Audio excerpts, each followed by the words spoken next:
صلوات بر محمد وآل محمد.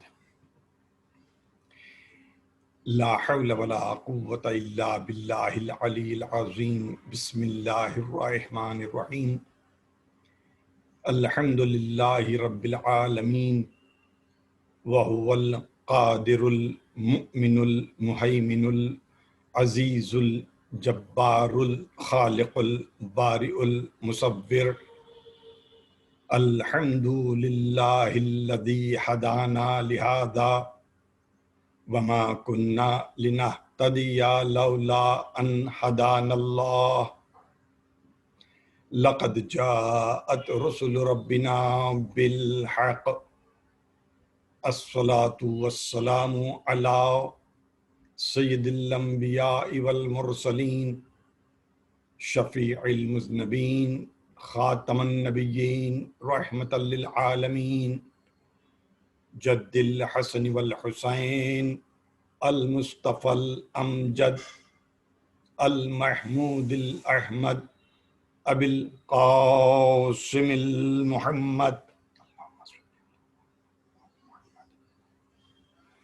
الصلاة والسلام على الامام المظفر شجاع الغضنفر قاسم طوبى وسقر ابی شبیر وشبر قالع باب الخیبر ثاقی حوض الکوثر. الامام نجم الثاقب امام المشارق والمغارب مظہر العجائب ومظہر الغرائب الذي حبه فرض على الحاضر والغائب غالب على كل غالب مطلوب كل طالب مولانا مقتدانا وہادینا علی ابن ابی طالب. الصلاة والسلام على وآلہ الطیبین الطاہرین المعصومین المظلومین ولعنۃ اللہ علی اعدائہم اجمعین من یومنا ھذا الی یوم الدین. اما بعد فقد قال اللہ سبحانہ تبارک و تعالی فی الکتابہ المجید والفرقان الحمید وقولہ الحق. بسم اللہ الرحمن الرحیم. ذکر فإن الذکرى تنفع المؤمنین. صلوات بر محمد وآل محمد وعجل فردا. عزیزان محترم، قبل اس کے کہ میں اپنی اس آخری تقریر کے لیے آپ کو زحمت دوں، بانیان مجلس کی جانب سے آپ تمام کا تہہ دل سے شکریہ ادا کیا جاتا ہے کہ آج مسلسل 10ویں دن بھی ان کی دعوت پر آپ نے زحمت کی اور دنیا کے مختلف ممالک سے مختلف ٹائم زونز میں رہنے کے باوجود آپ نے ان کو شرف بخشا کہ ان کی منعقد کردہ مجالس میں آپ کی شرکت مسلسل جاری رہی. اسی کے ساتھ میں اپنی طرف سے بانیان مجلس کا شکریہ ادا کرتا ہوں، آپ کا شکریہ ادا کرتا ہوں کہ آپ کی مسلسل ہمت افزائی نے ہم کو اس منزل تک پہنچایا کہ ہم آپ سے آج مسلسل 10ویں دن مخاطب ہیں.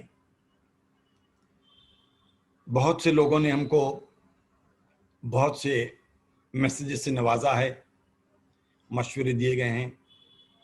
بہت سے لوگوں کی بات میں پوری کر پایا، ہو سکتا ہے کہ کچھ لوگوں کی باتیں پوری نہ بھی ہوئی ہوں. بات ذہن میں ہے، جب انشاءاللہ موقع ملے گا یہ باتیں ساری مختلف مقامات پر مختلف موقعوں پر ہم اس کو روبہ عمل لائیں گے انشاءاللہ. ایک بات بلکہ ایک شکایت ہے کہ خاص طور پر کل کی مجلس میں اور اس سے پہلے بھی کچھ مجالس میں آواز شاید برابر نہیں سننے کو آئی بہت سے لوگوں کو۔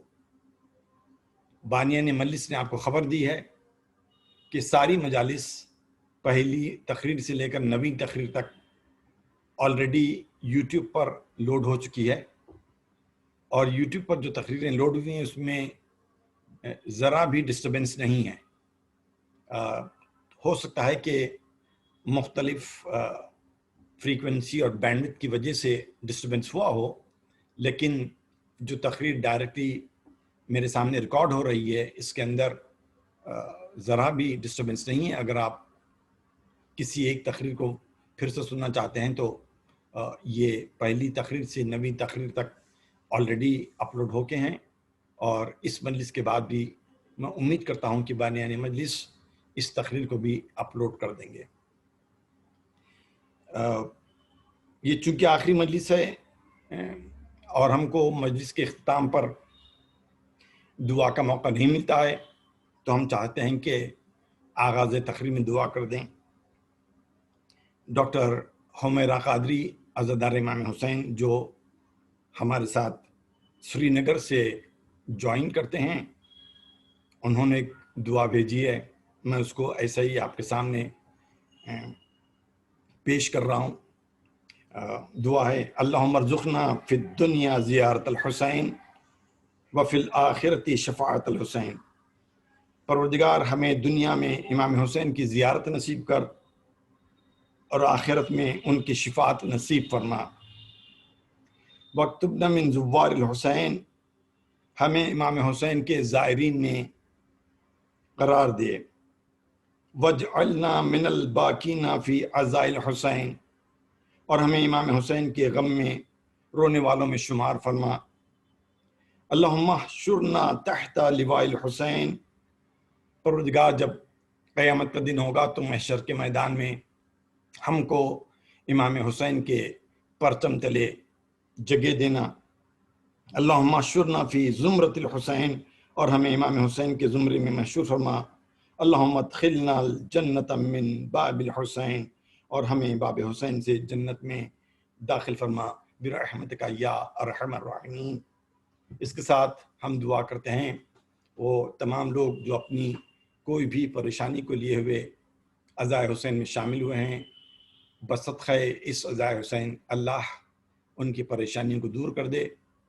پوری دنیا میں جس طریقے کی وبا پھیلی ہوئی ہے، اس سے بہت سے لوگ، بہت سے مومنین رزق کے مسئلے سے دوچار ہیں۔ کسی کا جاب چلا گیا، کسی کا بزنس خراب ہو گیا ہے، اور کوئی رزق کا محتاج ہو گیا ہے۔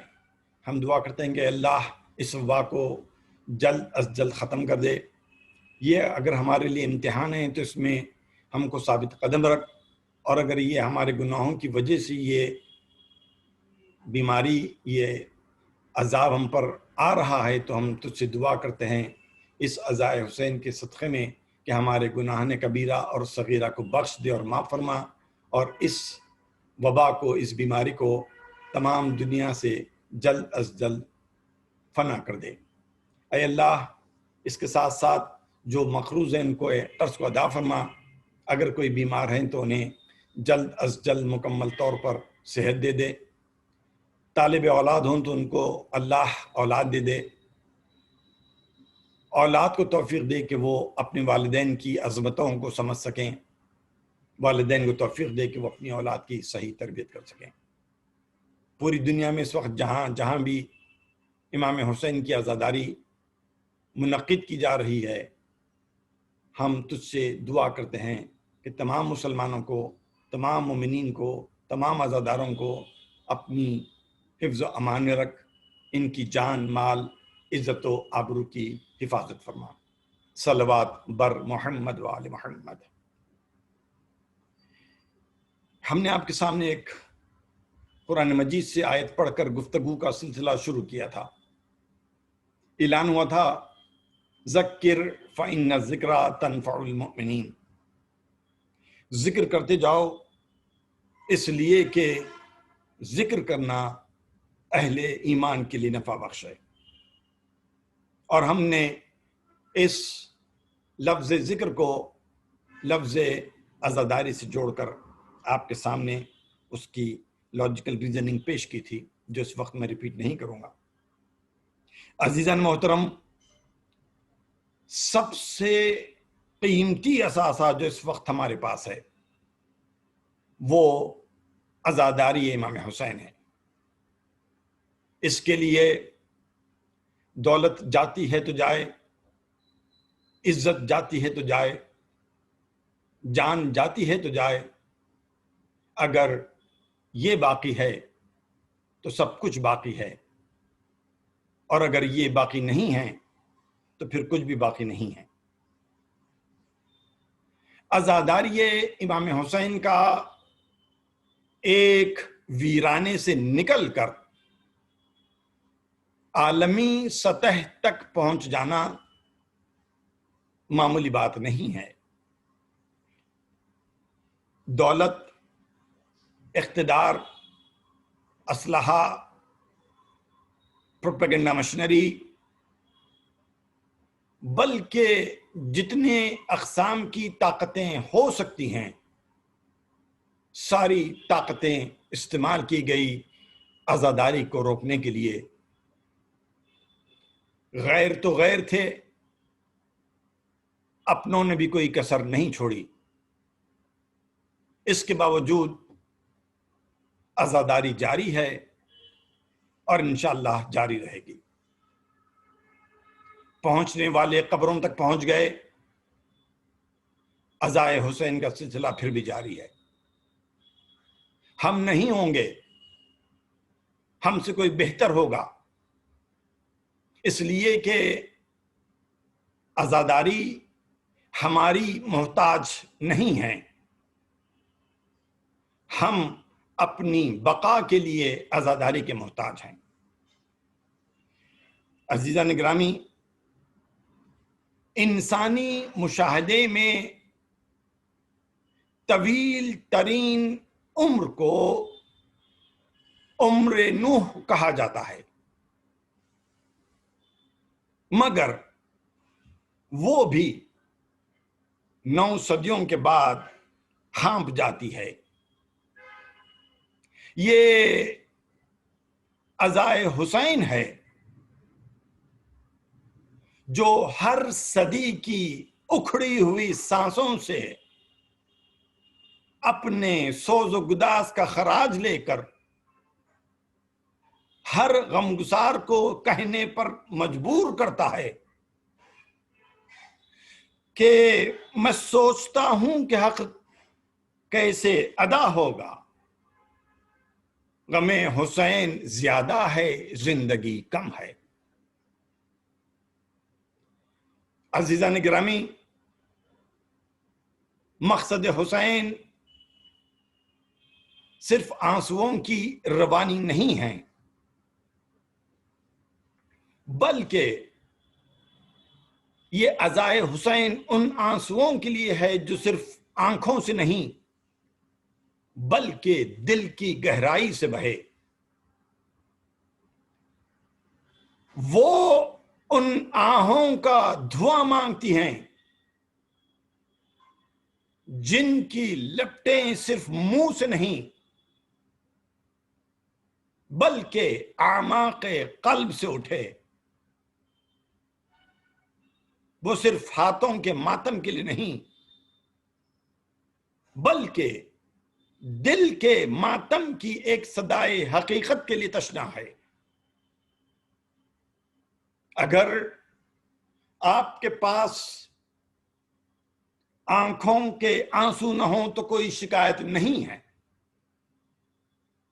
اگر آپ کو درد کی چیخ نہیں آتی تو کوئی مذائقہ نہیں ہے، لیکن اگر ہمارے دل کے اندر حقیقت شناسی کی ایک ٹھیس،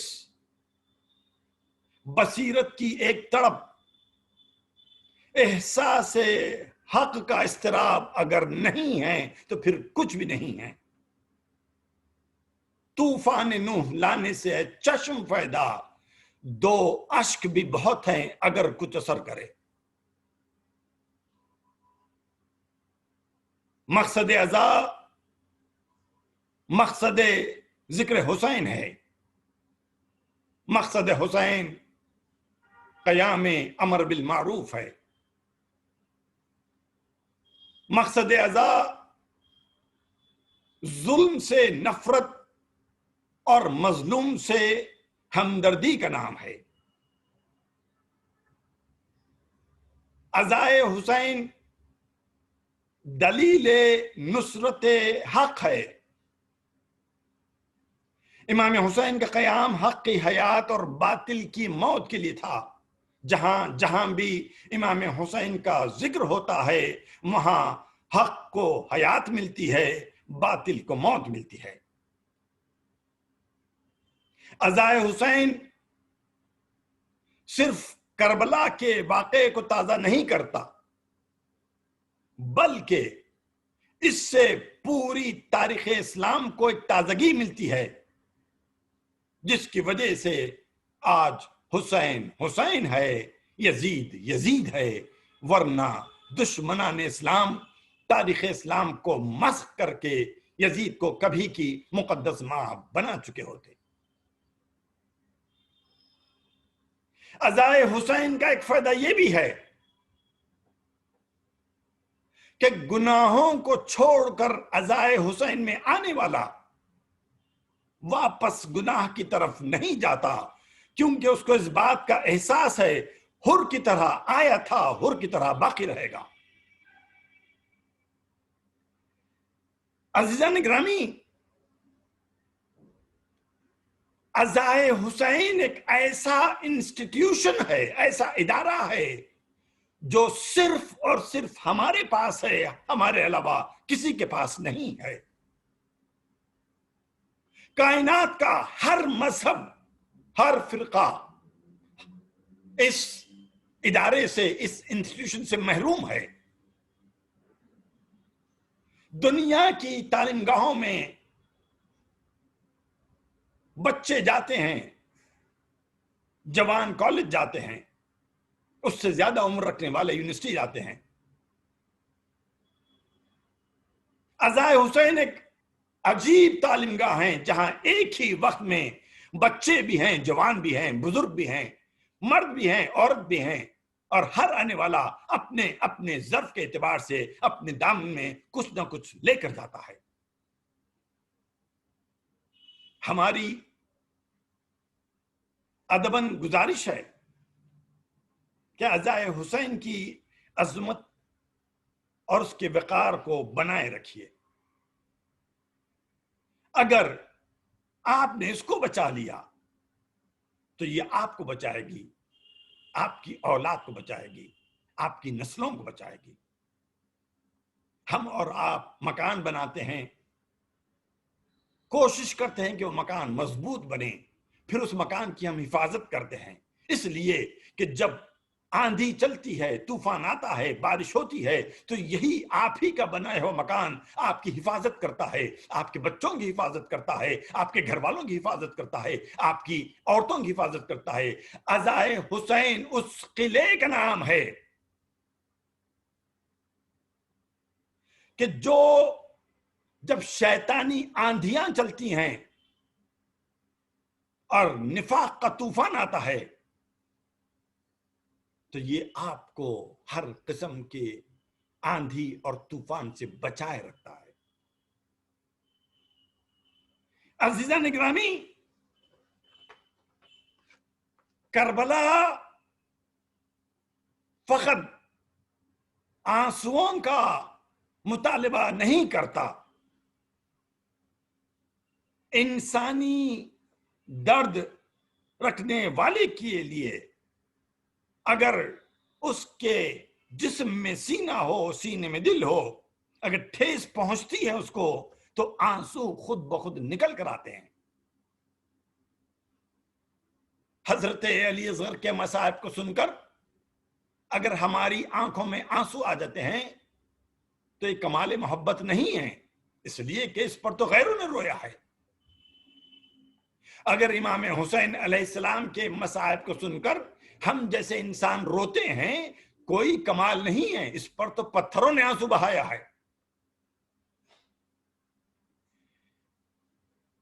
کربلا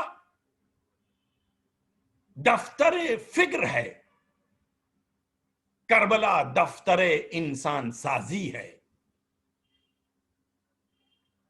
1908 میں جوش نے کہا تھا انسان کو بیدار تو ہو لینے دو، ہر قوم پکارے گی ہمارے ہیں حسین۔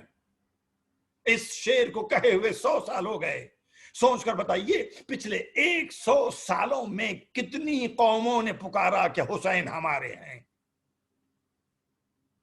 یہ ہر قوم کب پکارے گی؟ یہ قوم اسی وقت پکارے گی جب ہم اپنے وجود سے، اپنے عمل سے، اپنے کردار سے، اپنی تہذیب سے، اپنے کیریکٹر سے حسین کو فلسفہ کربلا کو پیش کریں گے۔ عزیزان گرامی، جہاں جہاں مجلس ہوتی ہے، لوگ جمع ہوتے ہیں، جلوس نکلتے ہیں، تو دنیا کے پاس اتنا وقت نہیں ہوتا کہ وہ فلسفہ کربلا کو، فلسفہ اسلام کو سمجھے۔ دنیا فقط ہم کو دیکھتی ہے، یہ ہے حسین کی تیار کردہ قوم۔ خصوصیت کے ساتھ ہندوستان اور پاکستان میں جہاں ہمارا لباس خود ایک آئیڈینٹیفیکیشن بن جاتا ہے ان ایام میں، دنیا ہمارے لباس کو دیکھ کر خود بخود ہم کو امام حسین سے منسوب کرتی ہے۔ ہماری ذمہ داری بن جاتی ہے کہ جب اس رنگ کا لباس پہن کر ہم اپنے اپنے گھروں سے باہر نکل جاتے ہیں، یہ نہ سوچو کہ ہم صرف اپنے آپ کا لباس دیکھ رہے ہیں، پوری دنیا اس لباس کو دیکھ کر صرف لباس کو لباس کے رنگ میں نہیں دیکھ رہی ہے، بلکہ حسینی رنگ میں آپ کو دیکھتی ہے۔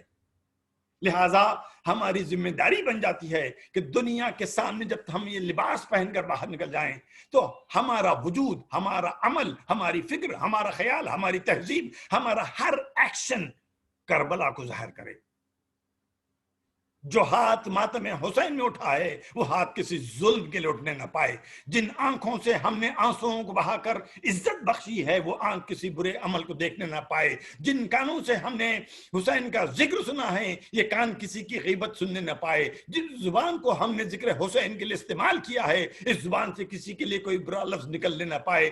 جن پیروں سے چل کر ہم نے مختلف مقامات پر مجالس امام حسین میں شرکت کی ہے یہ پیر کسی گناہ کی طرف آگے بڑھنے نہ پائے۔ جس ذہن سے ہم نے فضائل و مصائب میں استنباط کر کے نتائج اخذ کر کے آپ کے سامنے پیش کیا ہے اس ذہن سے کوئی بری فکر نکلنے نہ پائے۔ مجسم عزادار جسم بن جائے گا جب اس طریقے سے ہمارا عمل ہوگا۔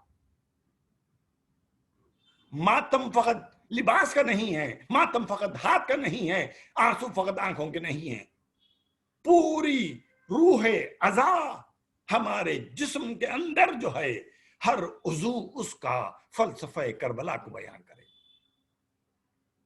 ایک اور گزارش خصوصیت کے ساتھ نوجوانوں کے لیے، پتہ نہیں ہم کتنی مجالس پڑھتے ہیں اور آپ کتنے مجالس سنتے ہیں، پھر بھی ہماری گزارش ہے، ادباً گزارش ہے کہ واقعہ کربلا کو فقط سننے پر اکتفا نہ کریں، اسے کبھی وقت نکال کر پڑھ بھی لیں۔ یہ مجالس آج 10ویں تقریر ہے ہماری، عنوان ہے اسرہ مجالس امام حسین۔ ہر روز آپ سوچ کر آتے ہوں گے کہ واقعہ کربلا سے متعلق بیان ہے، لیکن سچ پوچھا جائے تو ہماری مجلس میں ایک تھوڑا سا آخر کا حصہ ہوتا ہے جو حقیقت میں واقعہ کربلا کو بیان کرتا ہے۔ ذاکر کو، خطیب کو اتنا موقع نہیں ملتا کہ اس واقعے کی افادیت، اس کا بیک گراؤنڈ پرسپشن، اس کے آبجیکٹیوز اور جو اہداف ہیں یہ ہر چیز آپ کے سامنے پیش کر سکے۔ ہمارے پاس کتاب ہے، کتاب کے نام ہم جانتے ہیں، مگر کتاب کے اندر جو کنٹینٹ ہوتا ہے ہم اس سے واقف نہیں ہوتے۔ یہ پریشانی عزادار امام حسین کی بھی ہے، یہ پریشانی مسلمان کی بھی ہے، مومن کی بھی ہے۔ تو ہماری ایک گزارش یہ بھی ہے کہ عزیزان گرامی، جب ہمارا سلسلہ عزا چلتے چلتے آج کی تاریخ یہاں تک پہنچا ہے تو اس کو ایک اسائنمنٹ سمجھیے کہ انشاءاللہ ہم کوشش کریں گے کہ واقعہ کربلا کو مختلف ٹینجنٹ سے، مختلف اینگل سے، مختلف مورخین کے خیالات کو پڑھیں اور سمجھیں۔ کتنی عظیم بات ہے نا کہ آپ کسی ہندو کو بلائیے، کسی کرسچن کو بلائیے، کسی غیر مذہب کے انسان کو بلائیے اور کہیے کہ اس کو امام حسین پر تقریر کرنا ہے، شاید ہی کوئی ایسا انسان ملے گا جو آپ سے انکار کر دے۔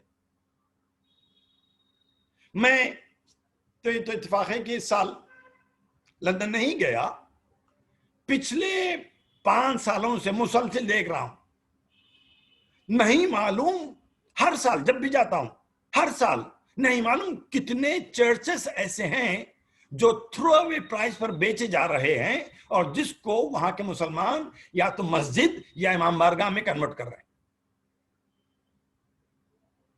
میں نے جاننے کی کوشش کی کہ آخر اتنے قدیم، اتنے خوبصورت اور اتنے بڑے بڑے چرچز آخر فروخت کیوں ہو رہے ہیں؟ Why they are selling? تو ان کی ایک ہی شکایت ہے کہ ہمارے پاس لوگ آتے ہی نہیں ہیں۔ پہلے یہ شکایت تھی کہ نوجوان نہیں آتے، اب یہ بات کامن ہو چکی ہے کہ کوئی نہیں آتا، لہٰذا اس کا مینٹیننس اتنا مہنگا ہو گیا بغیر کسی سروس کے کہ انہوں نے بہتر سمجھا کہ اس کو کسی اور کے حوالے 99 ایئرس کے اوپر لیز میں دے دیا جائے۔ عیسائی پریشان ہیں کہ ان کے پاس مجمع نہیں آتا، یہودی پریشان ہے کہ ان کے پاس مجمع نہیں آتا۔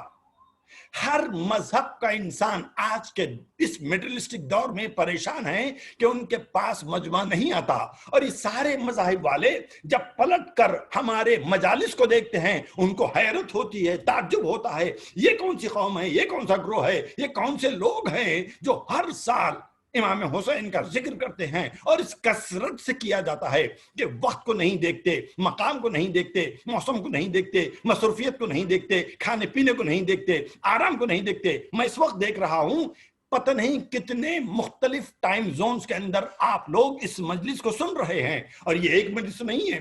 I am sure that کہ at the same time پتہ نہیں کتنے 100 کتنے ہزار پیرلل مجلسیں چل رہی ہیں، تو لوگوں کو بڑی حیرت ہے۔ لوگ پوچھتے ہیں کہ آخر وجہ کیا ہے؟ تمہارے پاس لوگ ایسا بھی نہیں ہے کہ صرف بوڑھے آ جاتے ہیں، جو جاب لیس ہیں وہ آ جاتے ہیں، نہیں، یہ تو اتفاقی بات ہے کہ ایجوکیشنل انسٹیٹیوشنز بند ہیں اس وقت، ورنہ ہم نے اچھے اچھے طالبان علم کو دیکھا، وہ ایام ازاں میں پھر کالج خدا حافظ، اسکول خدا حافظ، کتنے لوگوں کو ہم نے دیکھا 3 4 5 دن عشرے کے آخر کے 7 8 9 10 محرم وہ جاب پر نہیں جاتے۔ مطلب یہ ہوا کہ جوان ہو، بچہ ہو، بوڑھا ہو، مرد ہو، عورت ہو۔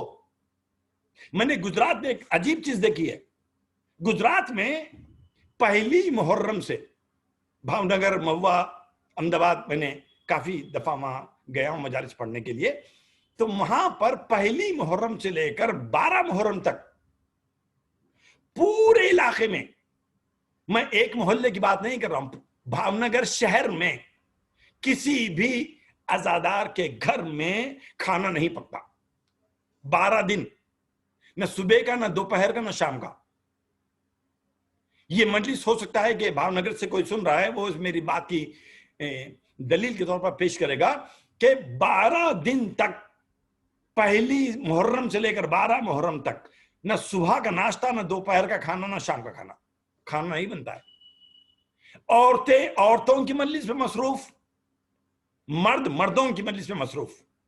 جب جب نماز کا وقت آتا ہے، عزاداری میں بریک ہوتا ہے، لوگ نماز پڑھتے ہیں، اور جب جب کھانے کا وقت ہوتا ہے، چائے کا وقت ہوتا ہے، اس مجلس میں انتظام کچھ اس طریقے سے کیا جاتا ہے کہ تبرک کے طور پر کھانا فراہم کر دیا جاتا، تبرک کے طور پر۔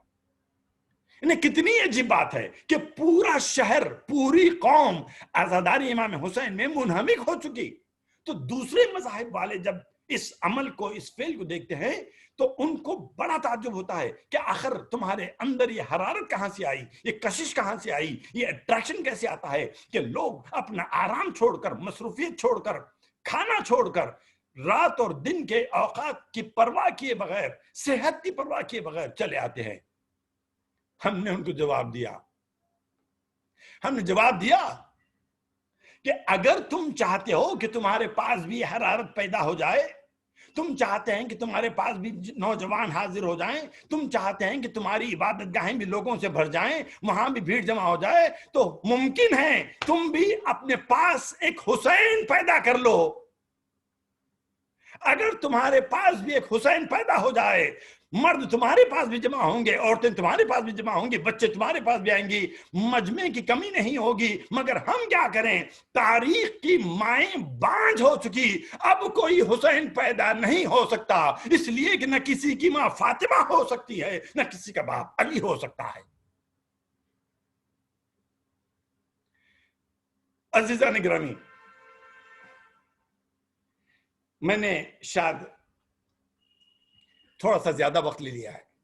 آج آخری تقریر ہے، اگر وقت سے تجاوز کر جاؤں تو مجھے معاف کر دینا. چاہتا صرف یہ ہوں کہ میں جتنا مختصر ہو سکے اپنے کنکلوژن کو پیش کر دوں کہ آج کیا وجہ ہے کہ غیر مذہب تو غیر مذہب، اپنا والا تو اپنا والا،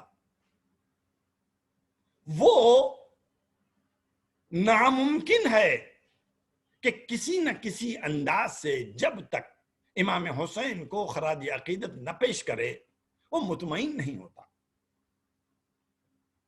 بس 5 منٹ کے اندر میں آپ کو تاریخ کا خلاصہ پیش کروں گا آپ کے سامنے. 5 منٹ چاہیے. دیکھیے کہ پیغمبر اسلام کے انتقال سے لے کر 60 ہجری تک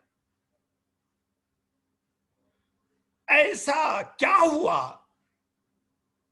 جس کی وجہ سے واقعہ کربلا جیسا واقعہ رونما ہو گیا. اس پر تو مجلس پڑھی جا سکتی ہے، بلکہ اشرا پڑھا جا سکتا ہے. میں صرف ہسٹوریکل کنکلوژن کے طور پر 5-6 منٹ سے بڑھ کر نہیں دوں گا. چند پوائنٹس ہیں جو آپ ذہن نشین کر سکتے ہیں.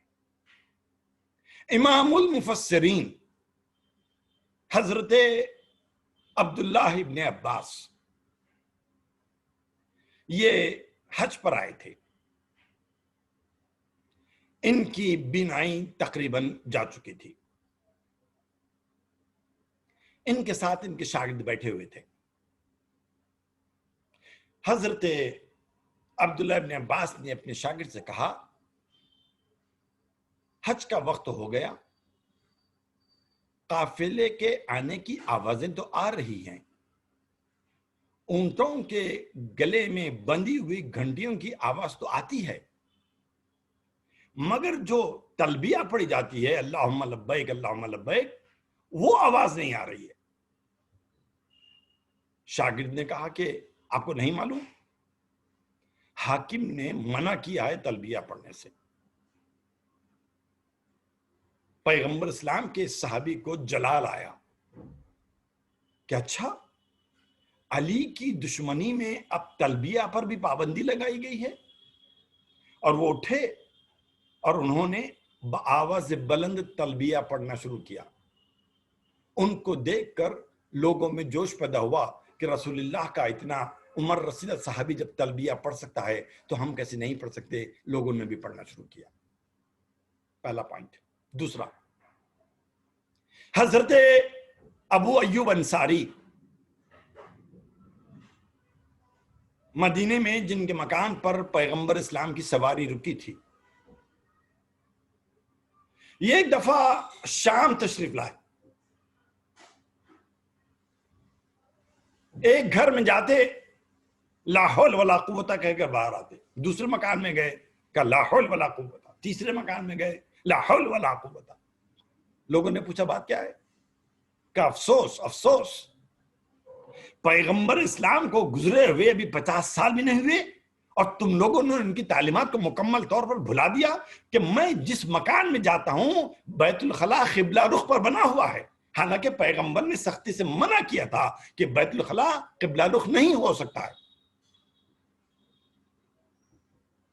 ایک صحابی ایک حاکم سے ملنے گئے،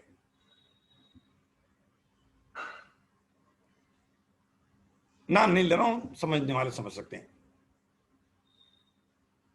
انہوں نے دیکھا کہ حاکم کے سامنے ایک جنگلی جانور کی کھال بچھائی گئی ہے اور حاکم میں وقت سونے کے زیورات پہن کر بیٹھا ہوا ہے۔ صحابی رسول نے اس حاکم کو ٹوک کر کہا کہ تمہیں معلوم ہے پیغمبر اسلام نے فرمایا ہے کہ ہم کو جنگلی جانوروں کی کھال کا استعمال کرنا حرام ہے، مرد انسان کے لیے سونے کا پہننا حرام ہے، اور میں یہ بھی جانتا ہوں کہ تم بھی جانتے ہو کہ بات پیغمبر نے کہی ہے، مگر صرف ان کی توہین کرنے کے ارادے سے تم جنگلی جانوروں کی کھال بھی بچھاتے ہو اور سونا پہن کر بیٹھے ہوئے بھی ہو۔ اور ایک پوائنٹ، کچھ وزیروں کو ایسے لگا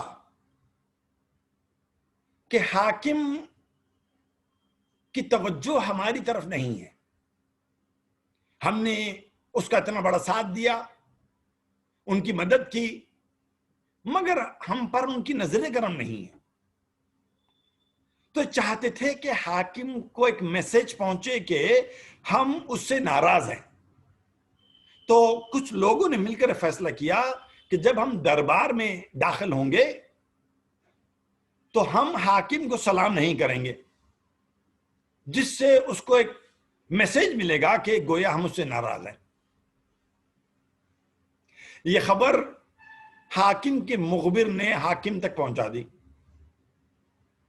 حاکم نے کہا اچھا یہ بات ہے، جب وہ لوگ داخل دربار ہوں گے قید خانے سے کچھ قیدیوں کو لے کر آنا، ان پر ایسا ظلم کرنا کہ وہ بھول جائیں کہ وہ کیا فیصلہ کر کے دربار میں آئے تھے۔ ویسے ہی ہوا، جیسے ہی یہ وزیروں کا داخلہ دربار میں ہوا، پروگرام کے مطابق کچھ قیدیوں کو لایا گیا اور ان کو اس طریقے سے پیٹا گیا کہ وہ آنے والے وزیر جو چاہتے تھے کہ بادشاہ کو سلام نہیں کریں گے تاکہ ایک میسج جائے کہ ہم اسے ناراض ہیں، وہ السلام علیکہ یا رسول اللہ کہتے ہوئے دربار میں داخل ہوئے۔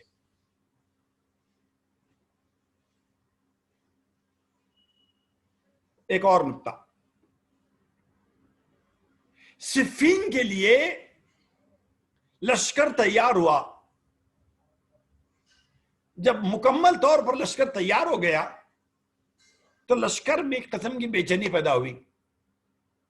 لوگوں نے حاکم سے شکایت کی کہ آج بدھ کا دن ہے، بجائے آج نکلنے کے اگر ہم ایک دن کے بعد نکلیں، پیغمبر اسلام نے جمعے کی نماز کی بڑی فضیلت بیان کی ہے، اگر ہم بدھ کو نکلیں گے تو ہمارا جمعہ مس ہو جائے گا، کیوں نہیں نماز جمعہ پڑھ کر ہم جمعے کو نکل سکتے ہیں۔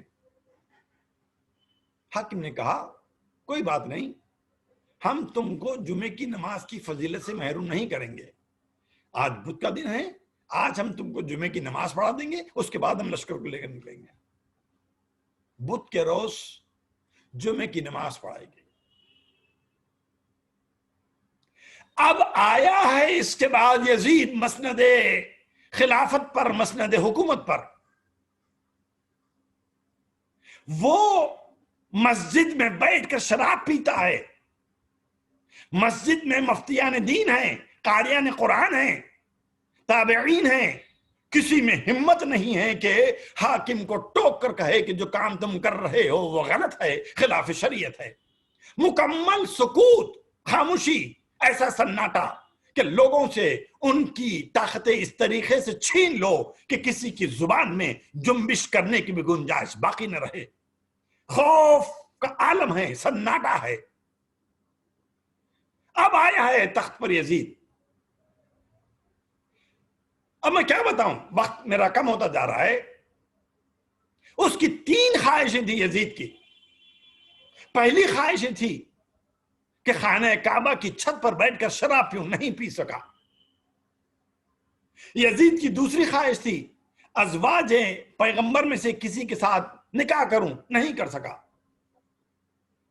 تیسری خواہش تھی اپنے چاپلوسوں سے وہ پوچھا کرتا تھا اگر میرا نام بھی قرآن مجید میں آ گیا ہوتا تو کیا ہوتا؟ لوگ کہتے قرآن کو 4 چاند لگ گئے ہوتے۔ عزیزان گرامی، یہ کب ہو رہا تھا؟ اب میں اور ایک بات بتا دوں، آپ جانتے ہیں ہم کو کہنے میں اچھا نہیں لگتا، خوف ہوتا ہے، شرم آتی ہے۔ یہ وہ یزید ہے جو بندروں کو علماء کا لباس پہنا کر منبر پر بٹھا کر شریف ترین انسانوں سے تشبیہ دیتا تھا۔ یہ کب ہو رہا تھا؟ کب؟ پیغمبر اسلام کے دنیا سے گزرنے کے 50 سال کے اندر۔ یہ کون سا عرصہ ہے کہ پیغمبر اسلام کے گزرے ہوئے 1400 سال؟ تو عزیزان گرامی، پیغمبر اسلام سے کے گزرنے کے 50 سال کا پیریڈ نبی سے قربت کا پیریڈ ہے۔ 1400 سال کا پیریڈ تو بہت زیادہ دور ہو گیا۔ آج کے مسلمان کو تو اور زیادہ بے دین ہونا چاہیے تھا، آج کے مسلمان کو تو بہت زیادہ اسلام سے دور ہونا چاہیے تھا، شریعت سے دور ہونا چاہیے تھا۔ مگر ہے آج کوئی ایسا مسلمان جو فجر کی 2 رکعت کے بجائے 4 رکعت پڑھا دے؟ ہے کوئی ایسا مسلمان جو شراب پی کر مسجد میں آ جائے؟ ہے کوئی ایسا مسلمان جو کہے کہ مجھے جمعے کی نماز بدھ کے دن پڑھا دو؟ بدھ بھی نہیں ہے کوئی ایسا مولوی، ایسا مفتی، ایسا پیش امام، ایسا نماز پڑھنے والا جو جمعے کے دن کسی نوجوان کو یہ کہے کہ بیٹا اگر تمہاری فلائٹ 11 بجے ہے، 12 بجے ہے، تمہاری فلائٹ میں نماز جمعہ مس ہو جائے گی، لہٰذا ہم تم کو فلائٹ میں جانے سے پہلے جمعے کے دن جمعے کی نماز صبح کی نماز کے بعد پڑھا دیتے ہیں۔ ہے کوئی ایسا مسلمان جو آج منبر پر، جو کبھی مسجد میں ہوتا ہے، امام بارگاہ میں ہوتا ہے، محفل میں ہوتا ہے، اس پر بیٹھ کر کوئی توہین پیغمبر اسلام، منبر کو چھوڑیے، ہے کوئی ایسا انسان جو پیغمبر اسلام کی شان میں 2 لفظ 2 جملے کہہ دے؟ ہم نے دیکھ لیا کیا حال ہوا سلمان رشدی کا، کیا حال ہوا تسلیمہ نسرین کا، پچھلے 2 ہفتے پہلے کیا حال ہوا بنگلور میں رہنے والے انسانوں کا۔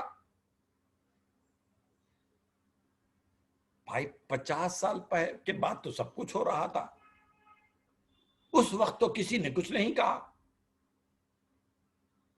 آج 1400 سال کے بعد ہماری غیرت، ہماری اہمیت بھڑک اٹھتی ہے ان ساری چیزوں کو دیکھ کر، مگر 50 سال کے اندر تو سب کچھ ہو رہا تھا۔ ہماری گزارش ہے کہ اس وقت جتنے بھی مسلمانوں کے فرقے ہیں، چاہے وہ حنفی ہوں، شافعی ہوں، حنبلی ہوں، مالکی ہوں، وہابی ہوں، دیوبندی ہوں، بریلوی ہوں، اہل حدیث ہوں، سنی ہو، شیعہ ہوں، جتنے فرقے مسلمانوں کے، ان سے ایک ہی سوال ہے، اگر یہی ماحول چلا ہوتا جو یزید تک چل رہا تھا تو آج کیا ہوتا؟ آج 1400 سال کے بعد ہر ملک سے، مسلمانوں کے ہر گروہ سے ایک آواز ہے کہ اسلام خطرے میں ہے، اسلام خطرے میں ہے، اسلام خطرے میں ہے۔ ہاتھوں کو جوڑ کر جملہ بدلنا چاہتا ہوں، اسلام خطرے میں نہیں ہے، اسلام خطرے میں تھا۔ پیغمبر اسلام کی وفات سے لے کر صبح عاشور تک، صبح عاشور سے لے کر صبح قیامت تک مسلمان خطرے میں ہو سکتا ہے، اسلام خطرے میں نہیں ہو سکتا۔ اور وہ مسلمان خطرے میں ہوگا جو کربلا سے دور ہے، جس کا رشتہ کربلا سے جڑا ہوا ہے۔ ناممکن ہے کہ مسلمان کبھی خطرے میں آئے۔ پھر سوال کر رہا ہوں، آج مسلمانوں کے جتنے بھی فرقے ہیں، پیغمبر اسلام کی وفات کے بعد سے لے کر آج کی تاریخ تک ایک ہی سوال ہے، یہ ماحول جو یزید تک چلا آ رہا تھا، اگر اس کا کنٹینیشن، اس کا سلسلہ ایسے ہی چلا ہوتا تو آج ہم کیا ہوتے؟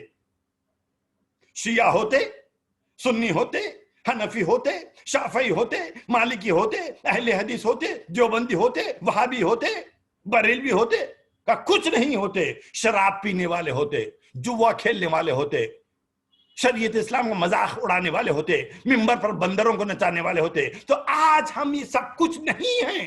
کیوں نہیں ہیں؟ کیوں نہیں ہیں؟ 60 ہجری میں صرف 2 فرقے تھے، 60 ہجری میں فقط 2 راستے تھے، 60 ہجری میں فقط 2 رہبر تھے، ایک حسین، ایک یزید۔ اگر آج ہم مسلمان ہیں الحمدللہ، تو کیا یہ اسلام ہم نے یزید سے لیا؟ کہ لا حول ولا قوت الا باللہ۔ یزید تو اسلام مٹا رہا تھا، یزید قرآن کا مذاق اڑا رہا تھا، یزید شریعت پیغمبر کا مذاق اڑا رہا تھا، تو پھر یہ آپ اسلام کس سے لیا؟ کہ ہم نے یہ اسلام سیدنا امام حسین سے لیا۔ اس کا مطلب کیا ہوا؟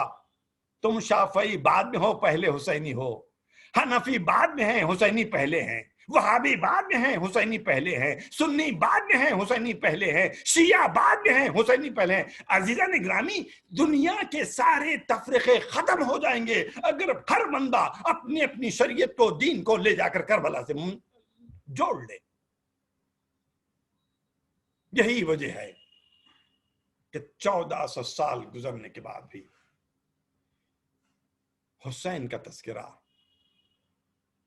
مسلمانوں کو نہیں، انسانوں کو متاثر کیے بغیر نہیں رہ سکتا۔ 2 محرم سن 61 ہجری کو حسین نے زمین کربلا پر قدم رکھا تھا، دریا کے کنارے خیمے لگائے گئے۔ محرم کی 4 تاریخ کو حکم آیا کہ دریا کے کنارے سے خیموں کو ہٹایا جائے۔ محرم کی 7 تاریخ ابن زیاد کا حکم آیا، جسے انیس نے شعر میں باندھا کہ کافر تلک پین تو تم منع نہ کیجیو، پر فاطمہ کے لال کو پانی نہ دیجیو۔ 9 محرم کی رات آئی، عمر سعد نے جنگ کا آغاز کیا۔ امام حسین نے 1 رات کی مہلت مانگی تاکہ آنے والی صبح حق اور باطل کا فیصلہ کرتے ہوئے لشکر یزید سے نکل کر لشکر حسین میں حر آ جائے۔ صبح عاشور نمودار ہوئی، فضائے عالم لرزاں، شبنم گریاں، فلک سینہ فگار، نگاہ انجم بے نور۔ حسین نے اعلان کیا کہ آج کی اذان علی اکبر دیں گے، شبیہ پیغمبر، تاکہ دشمن کو احساس ہو کہ حسین اپنے ساتھ کن کن جواہر پاروں کو لے کر آئے ہیں۔ لشکر کو ترتیب دیا اور جنگ کا آغاز ہوا۔ عمر سعد نے پہلا تیر چھوڑ کر اعلان جنگ کیا، آواز دیتے ہوئے کہ ساتھیوں گواہ رہنا کہ لشکر حسین کی طرف سب سے پہلا تیر میں نے چھوڑا ہے۔ اس کے ساتھ ہی ہزاروں تیر لشکر یزید سے نکل کر لشکر حسین کی طرف آنے لگے، جس کو جنگ مغلوبہ کہا جاتا ہے۔ آدھے سے بڑھ کر حسین کے ساتھی اس معرکے میں دنیا سے گزر چکے۔ حسین نے جنگ کا طریقہ بدل دیا، یہاں سے انفرادی جنگ کا آغاز ہوگا۔ 30,000 کم سے کم تعداد بتائی جاتی ہے لشکر یزید کی، 3 لاکھ زیادہ سے زیادہ تعداد بتائی جاتی ہے۔ بعضوں نے یہاں تک لکھا کہ لشکر کوفے کی دیواروں تک پہنچ چکا تھا۔ کربلا سے کوفہ تقریباً 80 میل کے فاصلے پر ہے۔ مقابلہ ہے 72 انسانوں سے، جن پر 3 دن پہلے پانی بند ہو چکا تھا۔ ایک ایک ساتھی حسین کا میدان جنگ میں جاتا، رد و بدل ہوتی، حسین لاشا لے کر آتے، دوسرا ساتھی جاتا۔ یوں سمجھیے کہ ایک لاشا لایا جاتا، دوسرا سپاہی میدان کی طرف جانے کے لیے تیار ہوتا۔ کس کا ذکر کریں؟ میدان سے آواز آئی، مولا آپ کا غلام دنیا سے جا رہا ہے، آخری سلام۔ مسلم کی آواز تھی، مسلم ابن اوسجا، حسین کے با وفا ساتھیوں میں سے۔ حسین پہنچے، ساتھ میں حبیب بھی ہیں، زہیر بھی ہیں۔ مسلم کی روح پرواز کرنے والی کچھ لمحے حیات ابھی باقی تھے۔ حسین نے مسلم کے سر کو اٹھا کر زانوں پر رکھا۔ حبیب نے مسلم سے سوال کیا کہ مسلم، تم جانتے ہو تم جہاں جا رہے ہو کچھ دیر میں بھی وہیں پر آنے والا ہوں، پھر بھی خیمے میں تمہاری بیوی بھی ہے، بچہ بھی ہے، اگر کچھ وصیت ہو تو بیان کرو، کوشش کروں گا تمہاری وصیت کو پورا کرنے کے لیے۔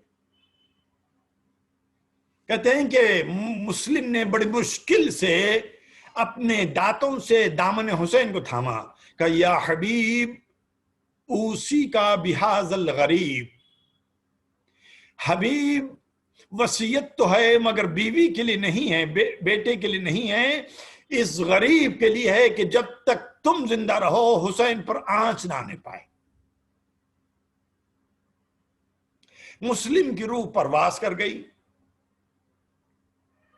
ابھی مسلم کا سر حسین کے زانوں پر ہے۔ حسین کی نظر پڑی کہ خیام حسینی سے کوئی لڑکا نکل کر لشکر یزید کی طرف جا رہا ہے۔ تو امام نے ساتھیوں کو حکم دیا کہ دیکھو یہ کون بچہ ہے، کہاں سے نکلا ہے، کہاں جا رہا ہے، ایسا نہ ہو کہ یہ اعدائے دین کی طرف چلا جائے۔ اصحاب حسین چلے، بچے کو گود میں اٹھایا، خدمت امام میں پیش کیا۔ امام نے سوال کیا کہ بیٹا صاحبزادے تم کون ہو، کس کے بیٹے ہو، کہاں کا ارادہ ہے؟ بچے نے جواب دیا کہ مولا جس کا سر آپ کے زانوں پر ہے میں اسی کا بیٹا ہوں۔